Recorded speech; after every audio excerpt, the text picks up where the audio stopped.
ఇప్పటికీ రాష్ట్ర ప్రజలు మర్చిపోలేదు. నాకు కూడా అప్పుడప్పుడు గుర్తొస్తున్నాయి. జూబ్లీహిల్స్ ఎన్నికలు మాకు రెఫరెండం అని మేము చెప్పలే. జూబ్లీహిల్స్ ఎన్నికలు సిట్టింగ్ సీటు కాంగ్రెస్ పార్టీని కూడా కాదు. మాగంటి గోపి గారు దురదృష్టవశాత్తు చనిపోతే వారు శాసనసభ్యులు ఎన్నికలు వచ్చాయి. ఆ ఎన్నికల్లో కాంగ్రెస్ పార్టీ ఎలా అర్బన్ లో కూడా కాంగ్రెస్ పార్టీ అభ్యర్థిని ఎలా దీవించారో రాష్ట్ర ప్రజలు గమనించారు. దాన్ని జీర్ణించుకోలేని ఈ ప్రబుద్ధులు గ్రామ పంచాయతీ ఎన్నికల్లో అదే ఫలితాలు కాంగ్రెస్ పార్టీకి వస్తామని ముందే తెలిసి సైలెంట్ అయ్యారు. ఇప్పుడు కూడా మీరు అబ్జర్వ్ చేయండి, వారి టెంపరమెంట్ కి, వారి భాషా వేషానికి ఈ మున్సిపల్ ఎన్నికల్లో వారు 1-2 సార్లు నోరు స్లిప్ అయ్యారు. ఇది మాకు రెఫరెండము, ఇది సెమీఫైనల్స్ అని మళ్ళీ టక్కన నేలకు ఖర్చుకొని ఏ సభలో కూడా సెమీఫైనల్స్ అని కానీ ఇది మాకు రెఫరెండం అని కానీ మాట్లాడటం బంద్ చేశారు. మీరు ఇందాక నేను చెప్పిన 1, 2, 3, 4 పాయింట్స్ ప్రకారం ఈ మున్సిపల్ ఎన్నికల్లో కాంగ్రెస్ ఫలితాలు ఎలా రాబోతున్నాయి అనటానికి మనకంటే ముందే పసిగట్టిన మేధావులు అందుకే ఇప్పుడు సైలెంట్ గా ఉన్నారు. అంటే దీనికి కారణం ఒక్కటే, రాష్ట్ర వ్యాప్తంగా కాంగ్రెస్ పార్టీ ఏవైతే అభివృద్ధి సంక్షేమ కార్యక్రమాలు చేసిందో, ఏవైతే పేదవాడి పక్షపాత పార్టీగా ఉందో, ఏదైతే చెప్పిన ప్రతి మాటని పేదవాడికి అందిస్తుందో, అభివృద్ధిని గ్రామీణ ప్రాంతాలతో పాటు పట్టణ ప్రాంత ప్రజలకు కూడా ఎలా అందిస్తుందో వాటి ఫలితాలే రేపు రాబోయే మున్సిపల్ కార్పొరేషన్ ఎన్నికల ఫలితాలు. అంతేకాదు, పేదవాడి కోసం నిరంతరము తప్పించే ఈ ప్రభుత్వం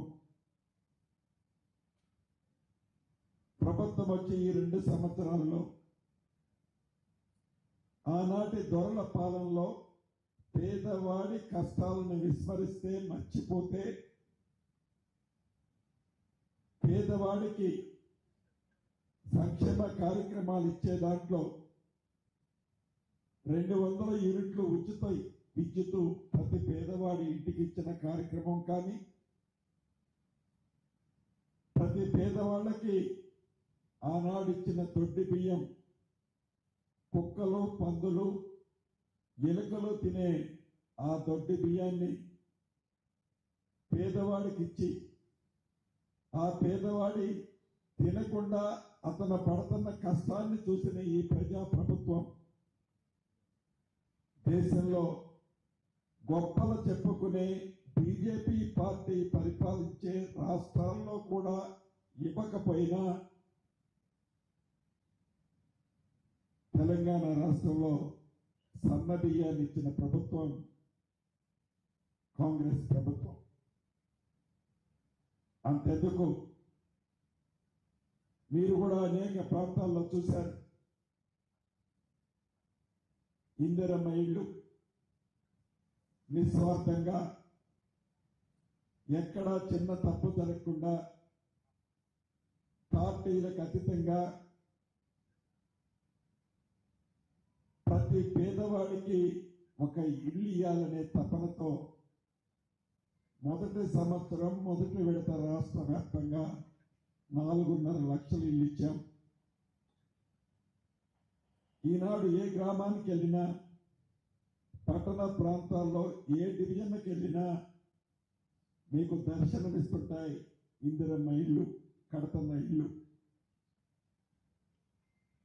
ఆనాటి ప్రభుత్వానికి ఈనాటి ప్రభుత్వానికి ఎంత తేడా ఉందో ప్రజలు స్పష్టంగా గమనిస్తున్నారు.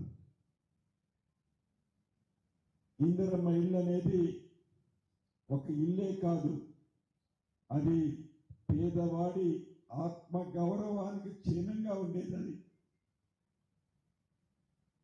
ఏ ఊరు వెళ్ళినా, ఏ పట్టణం వెళ్ళినా ఫస్ట్ మనం అడిగేది నీ ఇల్లు ఎక్కడన్నా అని అడుగుతాం. ఆ పేదవాడు ధైర్యంగా అదుగో అన్నా నా ఇల్లు చూపించాలి, చూపించే విధంగా, ఆత్మ గౌరవానికి చిహ్నంగా ఉండే విధంగా ఈ ప్రభుత్వం మొదటి విడత ఇచ్చాం. రేపు ఏప్రిల్ నెలలో 2వ విడత ఇస్తున్నాం, 3వ విడత ఇస్తున్నాం, 4వ విడత ఇస్తున్నాం. ఇప్పుడు ఎక్కువగా గ్రామీణ ప్రాంతాల్లో ఈ ఇందిరమ్మ ఇల్లు నిర్మాణం ఎక్కువ జరుగుతున్నాయి. పట్టణ ప్రాంతాల్లో ఇళ్ల స్థలాలు లేని కారణంగా ఆ నిరుపేదలకి ఈ ప్రభుత్వం గౌరవ ముఖ్యమంత్రి గారి సూచనలతో ఇప్పటికే ఒక ప్రణాళిక తయారు చేశాం. గ్రామ ప్రాంతంలో ఎలానైతే ఇళ్ల స్థలాలు ఉన్న వాళ్ళు కట్టుకుంటున్నారో, పట్టణ ప్రాంతాల్లో నివసించే వాళ్ళకు కూడా మొదటి విడత ఇచ్చిన దాంట్లో ఇళ్ల స్థలం ఉన్న వాళ్ళకి ఇచ్చాం. ఇళ్ల స్థలం లేని వాళ్ళకి కూడా G+3 గ్రౌండ్ +3 ఫ్లోర్స్ ఇచ్చి కట్టి ఆ పేదవాళ్ళకి ఇందిరమ్మ ఇల్లు ఇయ్యాలనే కాన్సెప్ట్ ని ఆల్రెడీ ఫైనల్ చేశాం. పట్టణ ప్రాంతాల్లో ఉండే నిరుపేదలకు కూడా పేదవాడి కష్టం తెలిసిన ఈ ప్రభుత్వం అక్కడ కూడా ఇందిరమ్మ ఇల్లు 100% ఇస్తాం. అంతేకాదు, వారు గొప్పలు చెప్పిన 2 BHK గురించి కూడా ఎప్పుడు ఎన్నికలు వచ్చినా ఆనాటి ముఖ్యమంత్రి గారు ఆ తర్వాత చెప్తుండేవారు.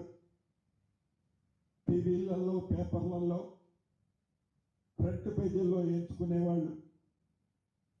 ఈ ఎన్నికలు అవడంతోనే ఇటువంటి బొమ్మన్న ఇల్లు మీకు కట్టిపిస్తానని బొమ్మనైతే చూపించారు, కానీ చివరికి చెక్క బొమ్మ లాంటి ఇల్లును కూడా ఆ పేదవాడికి అందించలే. వారు ఏవైతే అసంపూర్తిగా రాష్ట్ర వ్యాప్తంగా సుమారు 62-63 వేల ఇల్లు మండిగోడలతో వివిధ ప్రాంతాల్లో, ముఖ్యంగా